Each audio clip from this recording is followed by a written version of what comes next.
In 1973, on Skull Island, a group of scientists escorted by the army discovered that besides a giant monkey, there were enormous creatures inhabiting the island. Researcher William Hunter recorded a video for his friend, stating that what he had discovered there would change the world. However, William was running from a giant spider, reaching the beach and tossing his recordings and research into the water, as death was inevitable. Nevertheless, from the ground disguised as stone, a huge crab emerged and began to confront the spider, unleashing a fierce battle until both creatures fell into the water, leaving William even more astonished. However, his briefcase traveled through the sea for 40 years, and in 2013, on a fishing boat in Japan, they ended up finding his briefcase.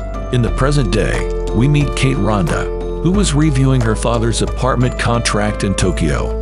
As soon as the plane landed in Japan, a team would decontaminate the passengers with a gas against diseases, and this reminded her of the terror she experienced when giant monsters invaded the United States.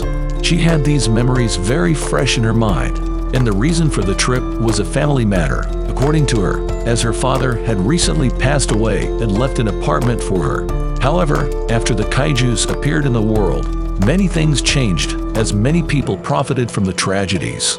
Upon arriving at her father's apartment, her mother called to check if she had entered or not. Nervously, she hung up the phone. Upon entering, she was very confused by the photo she saw, and a woman appeared, frightened by her presence, speaking only Japanese.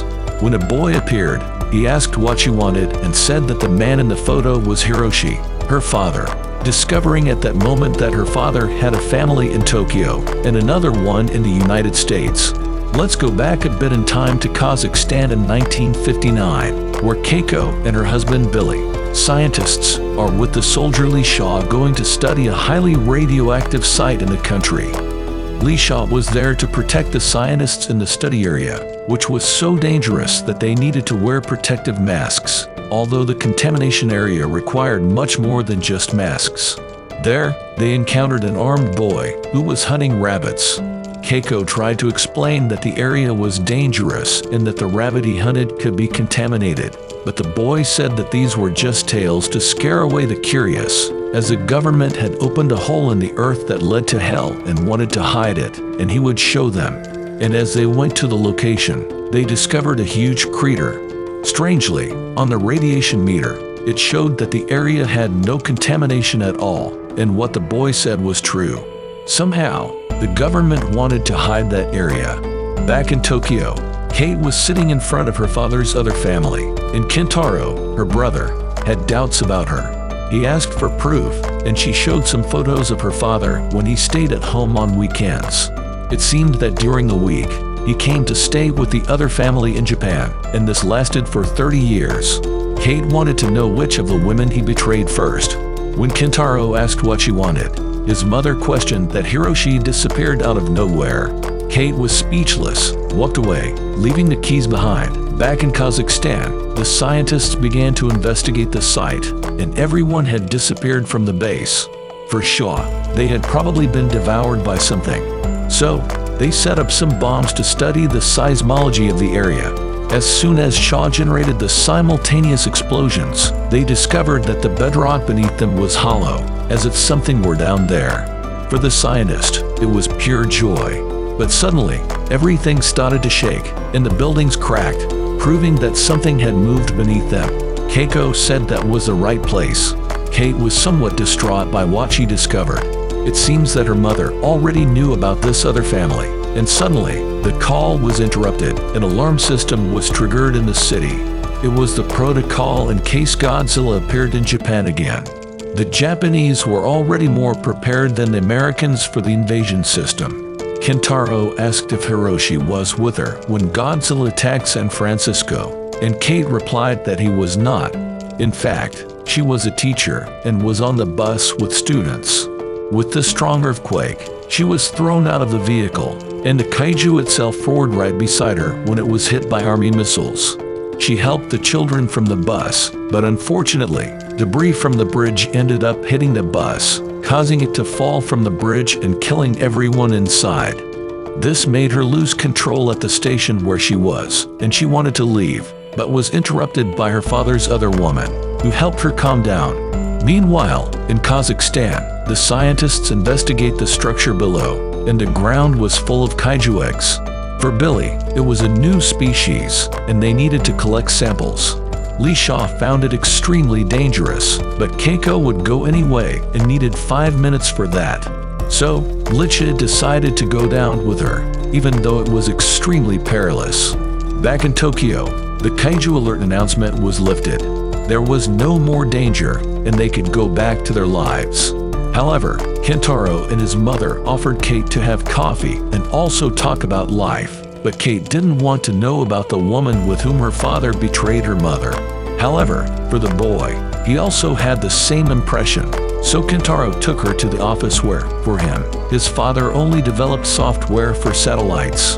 But Kate knew he was hiding something, and behind a very strange map of notes, there was a safe that Kentaro didn't even know existed. She then tried the boy and his mother's birth dates, but nothing worked until she crossed all 4 dates together, and it worked. Inside was exactly that Monarch backpack from William Honda, and the symbol was the same as she saw on the bridge in San Francisco, asking for help. At that time, the soldiers and cameramen didn't pay attention to the tapes. They were too old. Kate made a deal to leave Kentaro's life if she helped him see what was in those recordings. The boy then went to May, his ex-girlfriend, who wasn't very keen on helping since he disappeared for a few months and reappeared with a girl seeking assistance. However, upon realizing that Kate could really be his sister, she took them to her apartment, explaining that living in Tokyo had its advantages because everyone minded their own business, and nobody bothered her. Besides, she collected old things and sold them to nerds who weren't afraid to spend money. As a hacker, May easily bypassed the old encrypted data and began to explore the file. However, this information was sent directly to Monarch, and an alert reached Collins. She then went to her Monarch supervisor and said that the data sector had found it coming from Tokyo, and Tim told the girl that he would take care of it. Back in Tokyo, May showed that within those tapes, there was a lot of information about Monarch, and it was the same map that was in their father's office. Kentaro was still doubtful about Kate, especially because she concealed that she knew how to speak Japanese, learned from her father.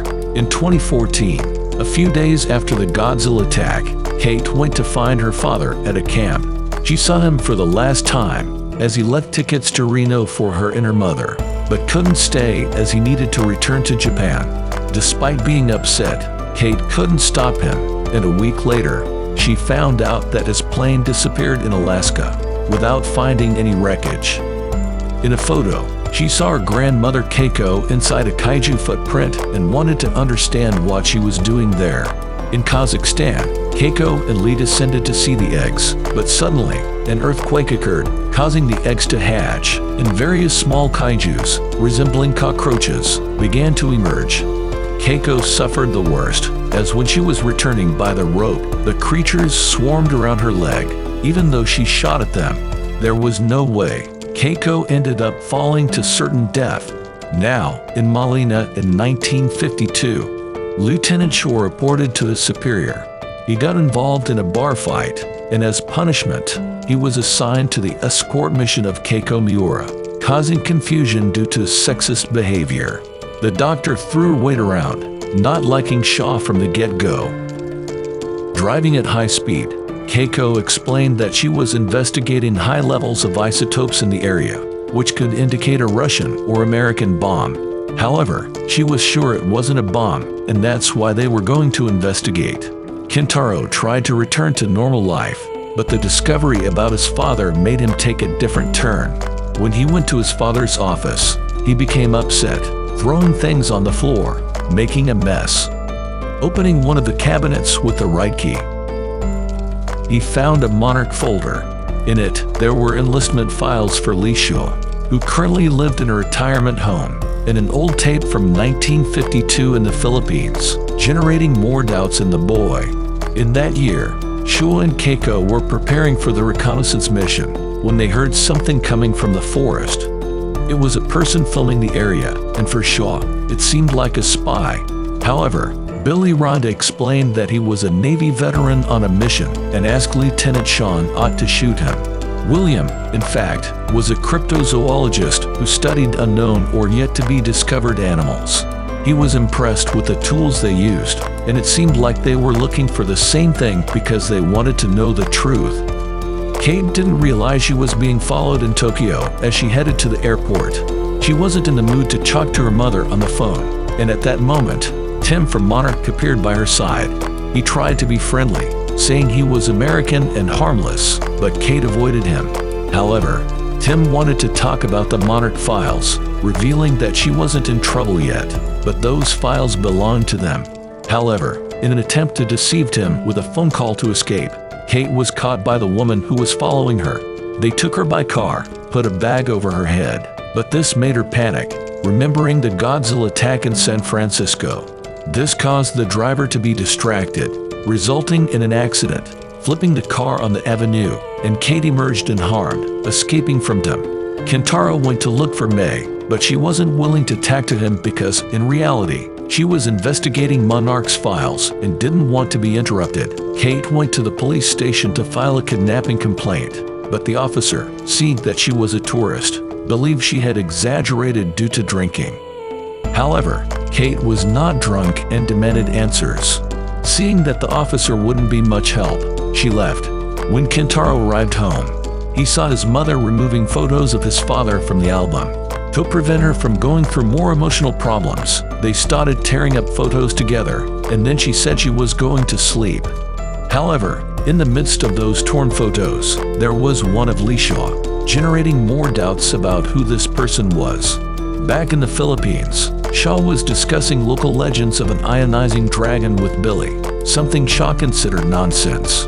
Keiko, however, thought Billy was intelligent and invited him to join the mission.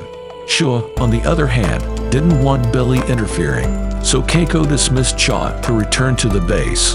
While Keiko and Billy continued in the forest, they discovered that they had the same map of the signal's path, which strengthened their search.